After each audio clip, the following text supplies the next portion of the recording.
Hi, Cancer Sun and Rising. Welcome to your January 2023 Astro Update. It's Raina here.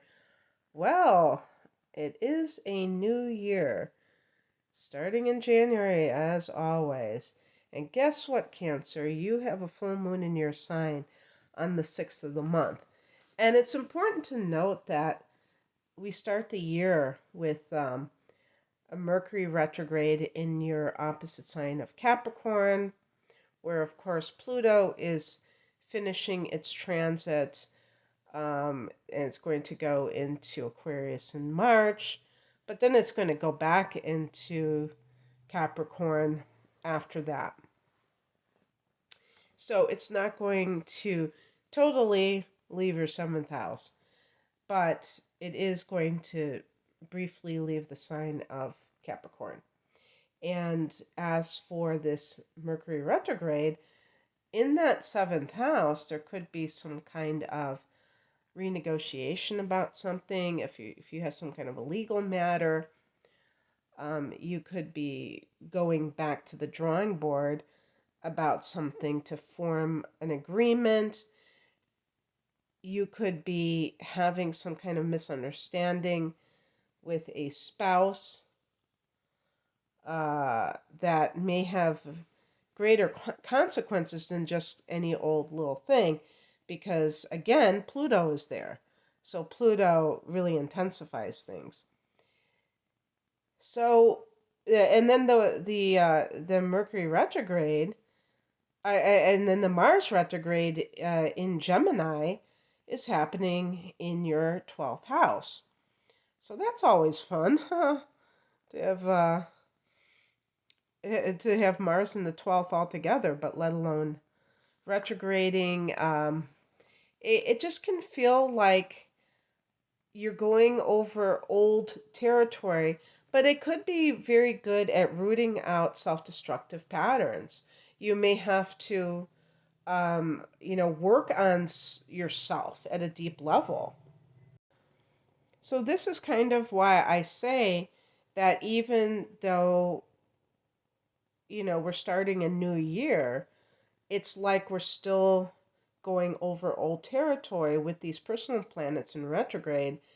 And yet, as we get towards the end of January, I think that things will start to feel much more like we're making progress. And that's great because, and I think that the turnaround will be around the time of the new moon in Aquarius.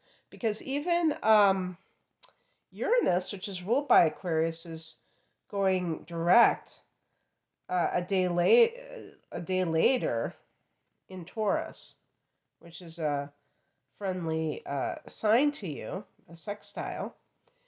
And so let's just take this in chronological order. So the 6th, we have the full moon at 16 degrees of Cancer in your sign.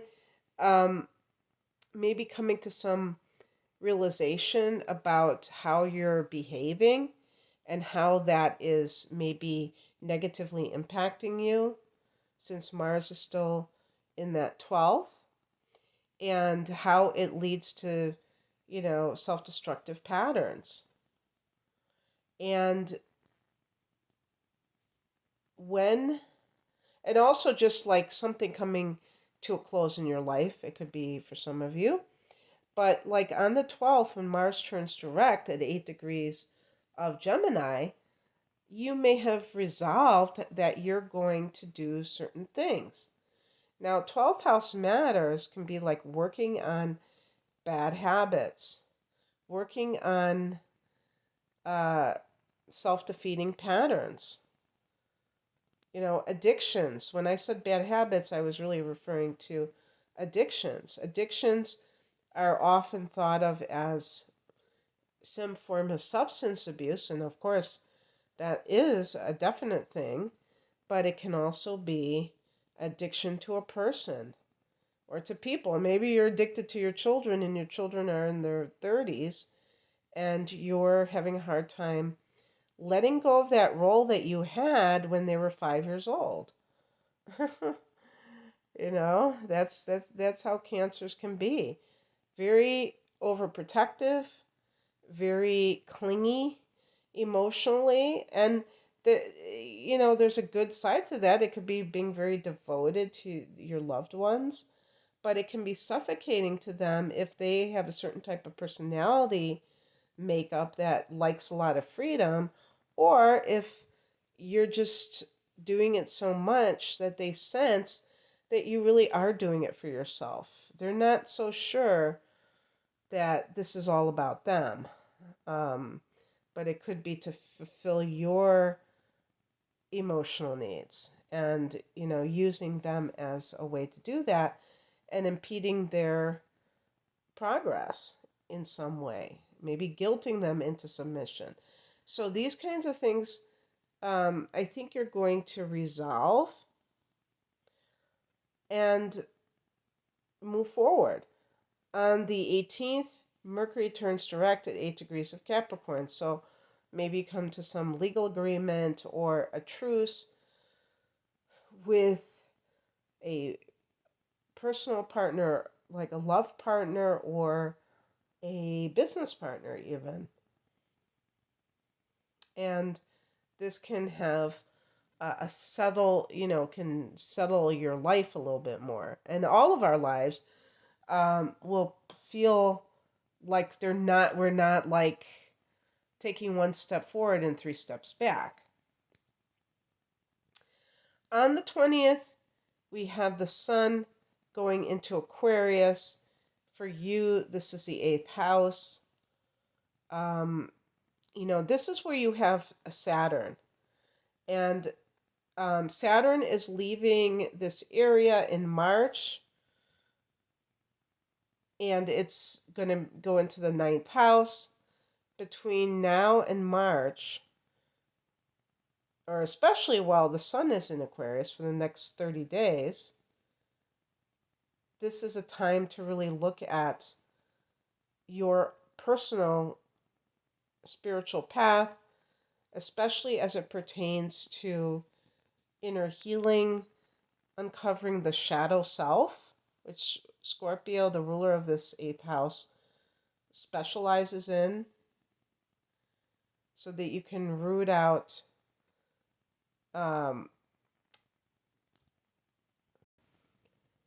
more difficult emotions, and you can truly heal.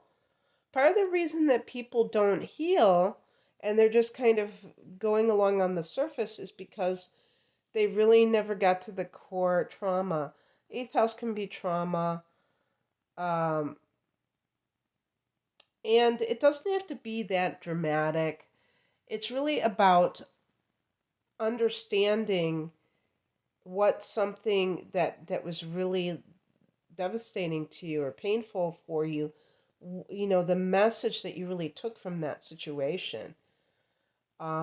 Because sometimes we just focus on the event itself, or if it was an ongoing kind of thing, we just focus on what those behaviors were from the other person, but we don't really look at what we internalized. And that is the key to really getting to the root cause. And that can free people, quite a bit. So that is happening with Saturn in the 8th. I think I read this. I keep saying I read this somewhere or whatever, because I don't. I read so much stuff. Now with the internet, it's really. I was going to say it's dangerous, but it's just even more confusing because there's so much out there that, it's not like I'm just reading one book at a time like I used to with astrology. I'm just reading this and that and everything. And I read this thing that said that when Saturn is in I think it was like the fourth or the eighth houses, and they said this about Pluto too, I think, that people may go into psychotherapy. And, you know, because the eighth house can be about psychotherapy, and then I realized, isn't psychotherapy shadow work if you're with a therapist that is actually talking to you and actually trying to, maybe force you to look at certain things that you've kind of swept under the rug. So yeah, or especially Jungian uh, psychology that is much more spiritual, symbolic, not just kind of dealing with this happened and that happened, but the archetypal patterns or what have you. I don't know. I'm not a expert in that, but anyway, yeah. So um, that is, we've got a couple of more months with Saturn in Aquarius. So with the new moon here on the 21st, at 1 degree of Aquarius, this could be some kind of development if you're taking any courses like shamanic healing or astrology, whatever. But I do want to say that because this is only at 1 degree, this may actually be affecting your marital sector, your partnership sector, much more likely than your eighth house. If there's any kind of money situation that involves other people, like an inheritance, that might be what has been going on. And really, I think with Mars in the 12th, that could be a karmic fight. Sometimes we get very, very disappointed in family members when there's a death in the family and money is involved. And I think that it can be devastating to to be to bear witness to a sibling that is like totally turning into some kind of a green-eyed monster because all of a sudden they have the potential to get a certain amount of money. And it's tempting to just like react or overreact. The more neutral you can stay and allow them to take on their karmic baggage or debt, whatever you want to call it, their karmic load, don't don't don't involve yourself in that, because you can say, I'm not joining this fight. I mean, you might have to do something legally, or maybe you have to you know fight them in a certain way, but you don't have to make it personal. You don't have to get into any drama over it. You can just be very detached, even though maybe inside, your heart is breaking, your heart is tearing apart. It really isn't, if somebody is like that, that means that it's bringing up that shadow part of themselves where they are unhealed about money. Maybe they have lack consciousness. You don't have to create a narrative about who they are based on how they're behaving, because it might be temporary insanity, really, in a lot of cases. Um, but anyway, or even a response to grief, like hyper focusing on something tangible so that they don't have to deal with the fact that this life is temporary. You can't take it with you. So it's so in vain to even focus so much on that. But people have to make their own choices, I guess. On the 22nd, Uranus turns direct at 14 degrees, almost 15 degrees of Taurus. This has been in your 11th house, Cancer. And the 11th house can be the house of gains. So it can be your, uh, the money that you earn through your career. With Uranus transiting this 11th house, there may be some kind of quite erratic uh, gains and even losses in this area. Um, this is good news for your finances in that sense, because when Uranus is retrograding, it's even more erratic. So at least it stabilizes it. But it's also the house of the collective. When Uranus is here, you may feel this desire to be among a lot of people, which is really atypical for Cancer. Now, I'm just talking about the template of Cancer. I'm not talking about your particular chart, because you might have the moon in Aquarius and you might naturally like to always be socializing with new people. But usually, Cancers are very clannish, meaning that they stick to their own kind, um, their own family, their own like friends, maybe friends from high school. They don't really necessarily want to just, oh, I want to meet new people. It's like, why would I want to do that? I have all these old trusted friends. Why would I want to make friends with strangers? And this can do away with that. You may actually have sudden breaks with friends when Uranus is in the 11th house. Like you suddenly like drop your social network altogether. Now, sometimes this happens if, for instance, if what I said spoke to you about Mars in the 12th house and and stopping addiction. That's one of the things that they talk about, I think, in AA, about people, places, and things.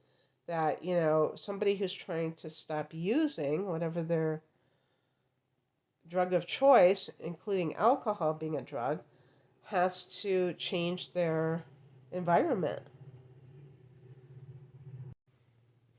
And then they can meet new people who will support them, not tempt them into going back to using. Um, so now Uranus is direct. It's a lot more stable.